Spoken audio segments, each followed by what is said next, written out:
Pourquoi Dieu isole-t-il toujours les élus avant leur élévation? Dans les récits spirituels et particulièrement dans la tradition chrétienne, on observe un schéma qui se répète à travers les âges. Les personnes que Dieu choisit pour des rôles importants, pour des missions particulières ou pour une influence significative traversent presque systématiquement une longue période d'isolement, de retrait, de solitude ou même d'épreuves qui les séparent des autres. Cette réalité peut sembler dure, injuste ou incompréhensible au premier abord. Pourquoi le Créateur de l'univers, dans sa toute-puissance et son amour infini, choisirait-il de placer ses serviteurs préférés dans des déserts émotionnels, relationnels ou physiques avant de les élever? N'est-ce pas contradictoire avec l'idée d'un Dieu qui promet abondance, communauté et joie?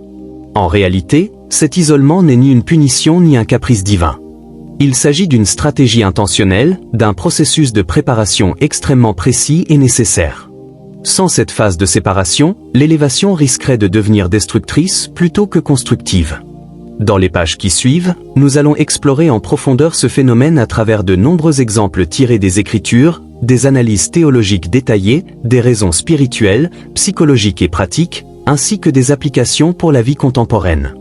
L'objectif est de montrer que ce que nous vivons parfois comme une perte ou un abandon est en fait le signe le plus clair que Dieu est en train d'agir profondément en nous pour nous préparer à quelque chose de bien plus grand que ce que nous imaginons. Le principe fondamental, l'isolement comme creuset divin. L'idée centrale peut se résumer ainsi, Dieu ne confie pas les grandes responsabilités à des personnes non préparées. L'élévation divine n'est pas une simple promotion sociale ou matérielle, elle implique une charge spirituelle lourde, des attaques invisibles, des décisions qui touchent des vies entières, et une visibilité qui expose aux tentations les plus subtiles comme l'orgueil, la corruption du pouvoir ou la dépendance au regard des hommes. Pour éviter que l'élu ne s'effondre sous le poids de cette destinée ou ne détourne la gloire qui revient à Dieu seul, il faut un temps préalable de transformation radicale. Et cette transformation se produit le mieux dans le silence, loin des influences extérieures, des applaudissements prématurés et des distractions quotidiennes. L'isolement permet à Dieu de travailler sans interférence. C'est comme si le potier mettait l'argile sur sa roue et l'isolait du reste de l'atelier pour la modeler patiemment. Si quelqu'un venait constamment toucher l'argile ou ajouter des éléments étrangers, la forme finale serait déformée. De la même manière, Dieu isole pour façonner sans que le monde n'impose sa forme à l'élu. Exemple détaillé tiré des récits bibliques. Examinons plusieurs cas emblématiques pour voir à quel point ce schéma est constant. Joseph, le fils de Jacob, reçoit très jeune des rêves qui annoncent une élévation spectaculaire. Ses frères, jaloux, le vendent comme esclave. En Égypte, il devient serviteur dans la maison de Potiphar, puis est injustement emprisonné après avoir résisté à la tentation. Il passe des années en prison, oubliant presque son identité première. Cet isolement total, séparation familiale, perte de statut, solitude carcérale lui permet d'acquérir 3 qualités essentielles. L'humilité, il ne se venge pas quand il le pourrait, la fidélité dans les petites choses, il gère parfaitement la prison. Et une intimité profonde avec Dieu, il interprète les rêves en disant toujours « Ce n'est pas moi, c'est Dieu ». Sans ces années d'obscurité, Joseph aurait probablement succombé à l'orgueil une fois vice-roi et aurait peut-être détruit sa famille au lieu de la sauver. Moïse grandit au palais de Pharaon, éduqué dans la culture égyptienne la plus raffinée. Mais après avoir tué un Égyptien, il fuit et passe 40 ans dans le désert de Madian comme simple berger. Ce retrait forcé est décisif. Il perd son arrogance de prince, apprend la patience en gardant des brebis pendant des décennies, développe une vie de dépendance envers Dieu dans le silence du désert. C'est précisément dans cette solitude qu'il rencontre Dieu au buisson ardent et reçoit sa vocation. Sans ces 40 années, Moïse serait resté un homme impulsif et aurait probablement échoué à guider un peuple rebelle. David est oint roi alors qu'il n'est qu'un adolescent gardant les brebis. Mais au lieu d'aller directement sur le trône, il devient musicien à la cour, puis fugitif poursuivi par Saül pendant des années. Il vit dans des grottes, dans des forêts, parmi des ennemis, parfois seul, souvent trahi. C'est dans ces moments d'isolement extrême qu'il compose la majorité de ses psaumes les plus profonds, qu'il apprend à ne compter que sur Dieu comme refuge, qu'il développe la compassion pour les faibles, lui-même étant faible et traqué. Quand il devient enfin roi, il n'est plus le jeune homme impulsif, il est un homme brisé et refait par Dieu. Même Jésus, le Fils unique, suit ce principe. Après son baptême, l'Esprit le conduit au désert pour 40 jours de jeûne et de tentation. Cette solitude totale précède le lancement de son ministère public. Elle lui permet de vaincre les 3 grandes tentations fondamentales de l'humanité, pouvoir, sécurité, reconnaissance, dans un cadre où personne ne peut l'aider physiquement. Cette préparation était indispensable pour qu'il puisse affronter la croix avec une détermination inébranlable. Paul, après sa conversion spectaculaire sur le chemin de Damas, passe 3 ans en Arabie avant de commencer son ministère apostolique majeur. Cet isolement lui permet de recevoir directement des révélations du Christ, de restructurer complètement sa compréhension de la loi et de la grâce, et de se détacher de son passé pharisien prestigieux. Ces histoires ne sont pas des exceptions, elles illustrent une méthode divine constante. Les raisons multiples et complémentaires de cet isolement. Premièrement, l'isolement purifie le caractère. Dans le bruit du monde, nos défauts peuvent rester cachés ou même récompensés. La solitude les expose sans filtre, impatience, orgueil, peur de l'homme, recherche de validation, attachement malsain. Dieu utilise cette exposition pour nous guérir et nous transformer. Deuxièmement, il développe une dépendance exclusive à Dieu. Tant que nous avons des soutiens humains fiables, des réseaux, de l'argent ou du statut, nous répartissons notre confiance. L'isolement retire ses béquilles pour que nous apprenions que l'homme ne vivra pas de pain seulement, mais de toute parole qui sort de la bouche de Dieu. Troisièmement, c'est une protection.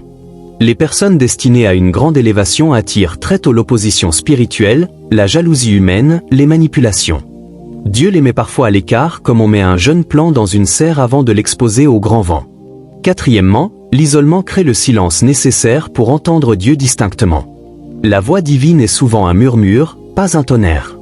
Dans le tumulte quotidien, nous l'étouffons sans le vouloir. Dans la solitude, elle devient claire et puissante. Cinquièmement, il forge la résilience et la maturité émotionnelle. Les épreuves solitaires développent une force intérieure qui ne dépend pas des circonstances extérieures. Cette solidité est indispensable pour traverser les tempêtes qui accompagnent souvent l'élévation. Sixièmement, il empêche la chute par orgueil. L'histoire est remplie de personnes qui ont reçu du pouvoir trop tôt et qui ont été détruites par l'orgueil. Dieu préfère retarder l'élévation que de voir son serviteur se perdre. Septièmement, il permet une intimité unique avec Dieu. Beaucoup de croyants témoignent que leurs saisons les plus profondes de communion avec Dieu ont eu lieu précisément pendant les périodes les plus solitaires. Ce que l'on perd en relations humaines, on le gagne en relations divines. Perspective contemporaine et application pratique. Aujourd'hui, cet isolement peut prendre des formes variées, rupture brutale avec un cercle d'amis, perte d'emploi, maladie chronique, déménagement forcé, sentiment d'incompréhension même au sein de l'Église, traversée du désert émotionnel après un deuil ou une trahison. Beaucoup se demandent, pourquoi moi? Pourquoi maintenant? La réponse biblique est spirituelle, parce que Dieu t'aime assez pour ne pas te laisser monter trop haut sans préparation. Dans ces saisons, plusieurs attitudes aident. Accepter la saison sans la combattre inutilement. Transformer la solitude en rendez-vous délibéré avec Dieu, prière, lecture, écoute. Refuser l'amertume et cultiver la gratitude. Garder espoir en se rappelant les exemples bibliques. Ne pas forcer les portes que Dieu a fermées temporairement. Voir l'isolement comme une invitation royale. L'isolement divin n'est pas une sentence de mort spirituelle, c'est une invitation royale à la salle du trône de préparation. Dieu ne t'isole pas parce qu'il t'a oublié, mais parce qu'il se souvient de la destinée qu'il a écrite pour toi avant la fondation du monde. Il te met à part pour te rendre à part. Il te retire du visible pour t'ancrer dans l'invisible. Il te fait traverser le désert pour que, lorsque viendra le temps de l'élévation, tu marches avec assurance, humilité, puissance et dépendance totale envers lui. Si tu traverses actuellement cette saison, sache que tu n'es pas seul dans ton isolement. Tu es accompagné par le Dieu qui a isolé Joseph, Moïse, David, Élie, Jean-Baptiste, Paul et tant d'autres avant de les élever.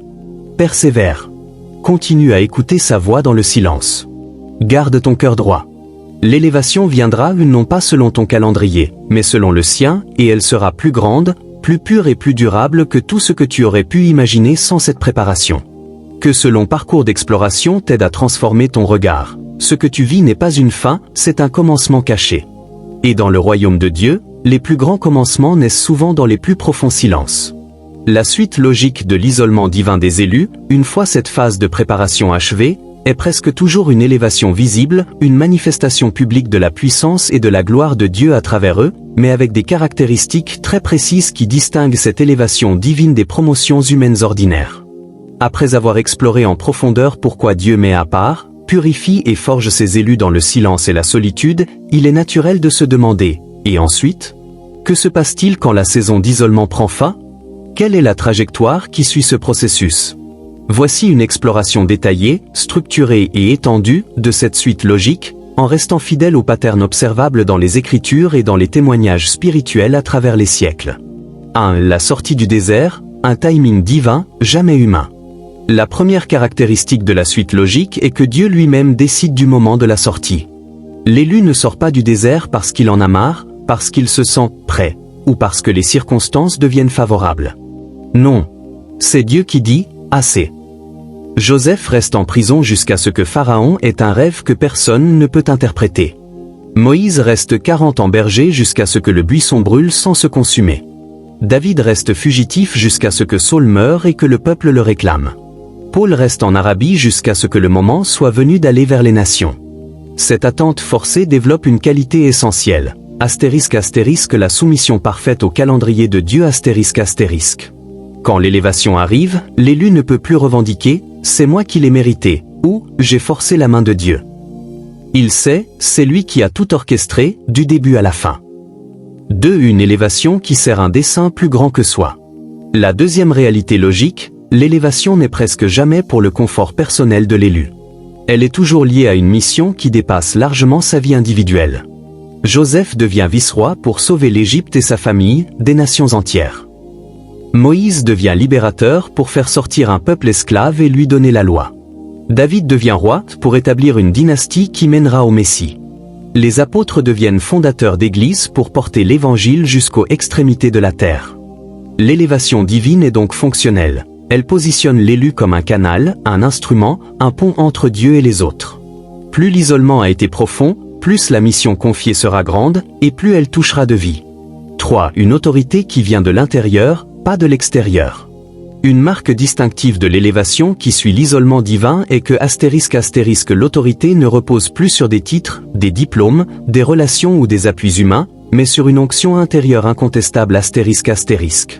Les gens reconnaissent cette autorité même quand ils ne comprennent pas tout. Quand Joseph parle, Pharaon dit « Trouverons-nous un homme comme celui-ci, en qui est l'Esprit de Dieu ?»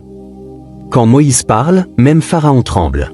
Quand Pierre parle après la Pentecôte, 3000 se convertissent en un jour. Cette autorité est douce mais irrésistible, humble mais inébranlable. Elle n'a pas besoin de forcer, de crier ou de manipuler. Elle découle directement de la transformation opérée dans le désert. 4. L'épreuve ne disparaît pas, elle change de nature. Beaucoup imaginent que l'élévation signifie la fin des difficultés. C'est une erreur. La suite logique est plutôt ** un changement de niveau d'épreuve **. Dans l'isolement, l'épreuve était personnelle, intérieure, cachée. Après l'élévation, elle devient souvent publique, relationnelle, spirituelle à grande échelle. Joseph doit gérer la jalousie résiduelle de ses frères, la famine, les intrigues de cour. Moïse doit affronter la rébellion continuelle d'un peuple de plusieurs millions. David doit gérer des guerres, des trahisons familiales, Absalom, des complots internes. Jésus, après le désert, affronte l'opposition des pharisiens, la trahison de Judas, la croix.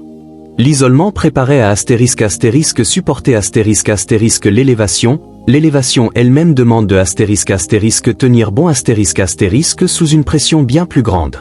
5. Une gloire qui revient à Dieu seul. C'est peut-être la caractéristique la plus importante de la suite logique, toute la gloire retourne à Dieu. L'élu qui a traversé un vrai isolement divin ne peut plus s'attribuer le succès. Il sait trop bien d'où il vient. Il sait que sans la préparation silencieuse, il aurait échoué ou se serait corrompu. Joseph dit, « Ce n'est pas moi, c'est Dieu ». David chante, « Ce n'est pas à nous, Éternel, ce n'est pas à nous, mais à ton nom donne gloire ». Paul déclare, « Qu'est-ce qu'Apollo? Qu'est-ce que Paul? Des serviteurs par le moyen desquels vous avez cru. Moi, j'ai planté, Apollo a arrosé, mais Dieu a fait croître. » Cette redirection constante de la gloire protège l'élu d'une chute par orgueil, et elle attire encore plus la faveur divine. 6. Une multiplication des relations divinement orchestrées. Paradoxalement, après l'isolement, Dieu ouvre des portes relationnelles qu'aucun homme n'aurait pu ouvrir. Joseph retrouve sa famille dans des conditions impossibles. Moïse voit tout un peuple se rassembler autour de lui. David voit des hommes vaillants se joindre à lui et devenir des héros. Les disciples voient des milliers, puis des dizaines de milliers, puis des nations entières rejoindre la foi. Ces relations ne sont plus basées sur l'intérêt personnel ou la flatterie, elles sont forgées dans la mission commune et la crainte de Dieu. C'est une maturité qui permet de relever d'autres élus. Enfin, la suite ultime et la plus belle, l'élu devenu élevé devient à son tour un formateur, un père-mère spirituel pour la génération suivante. Moïse forme Josué. Samuel forme David. Paul forme Timothée, Tite, Silas. Jésus forme les 12, qui formeront d'autres, et ainsi de suite. L'isolement prépare une personne, l'élévation prépare plusieurs générations. Conclusion, une spirale ascendante de gloire divine. La suite logique complète peut donc se résumer ainsi. Isolement profond, transformation intérieure radicale, dépendance totale à Dieu, sortie au moment choisi par Dieu, élévation visible et publique, mission de grande envergure, épreuve de niveau supérieur, gloire renvoyée à Dieu seul, multiplication d'influences, formation d'autres élus et le cycle recommence pour la génération suivante. Ce n'est pas une ligne droite vers le succès facile. C'est une spirale ascendante où chaque tour renforce la sainteté, approfondit l'humilité, augmente la portée et fait briller davantage la gloire de Dieu. Si tu traverses encore la phase d'isolement, comprends que chaque jour compte dans cette préparation. Si tu es déjà dans la phase d'élévation, souviens-toi d'où tu viens et garde les yeux fixés sur celui qui t'a élevé. Et si tu aides quelqu'un qui sort du désert, traite-le avec beaucoup de respect. Tu as devant toi un vase que Dieu a longuement forgé dans le feu caché. Car dans le royaume de Dieu, les plus grandes histoires ne commencent pas sur les scènes brillantes, elles commencent, se développent et portent leurs fruits les plus précieux dans les silences que Dieu a lui-même choisis.